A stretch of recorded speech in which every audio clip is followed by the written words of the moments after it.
Usapan po natin yung gulay. Ano po? Aba, pasok na pasok sa banga. Wow. Ang ituturo, akala ko si Ate Yam yung pumasok sa banga. Sa ating recipe for today, partner. Ate Yam sa banga.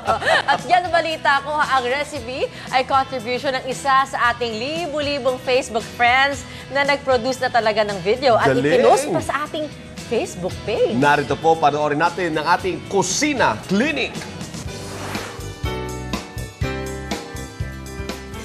Ngayong umaga, ang ituturo namin sa inyo ay isang healthy recipe mula kay Ian Carl Dumlao, isa sa masugid na taga-subaybay ng ating Facebook page. Ito ang naging sikreto niya sa kanyang pagpapapayat, ang tortang okra.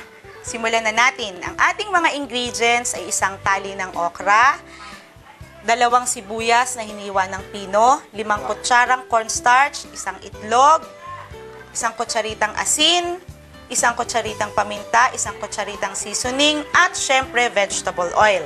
Una muna, hiwain ng maliliit ang okra. Ang okra ay mayaman sa vitamin B6 at vitamin C. Mainam ito sa ating mga buto dahil may taglay itong calcium at maganda sa mga nagbubuntis dahil may taglay din itong folic acid. Mababa ito sa calories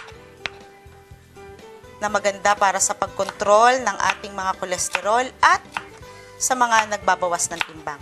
Pagkatapos hiwain ng okra, pagsamasamahin na natin ang mga ingredients. Pagkatapos, ang itlog. Haluing mabuti ang mga ingredients. Pwede na tayong magprito.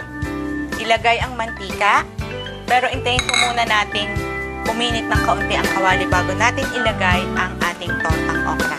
Hintayin lang natin mag-golden brown at luto na, meron na kayong tortang okra.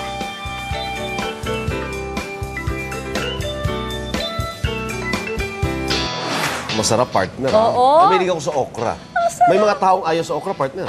Take ko Kasi yan. medyo Madulas. madulas. Oo. Eto ho ang mga kapamilya sa inyong healthy recipe. Baka gusto ninyong i-share yan sa Salamat Doc. Makita kayo sa TV, why Malay not? po ninyo, mapili po ito at may feature po natin sa ating programa, di ba? Why not? Di ba? Mas maganda siguro, partner, sa susunod, mag-i-intro para may, di ba?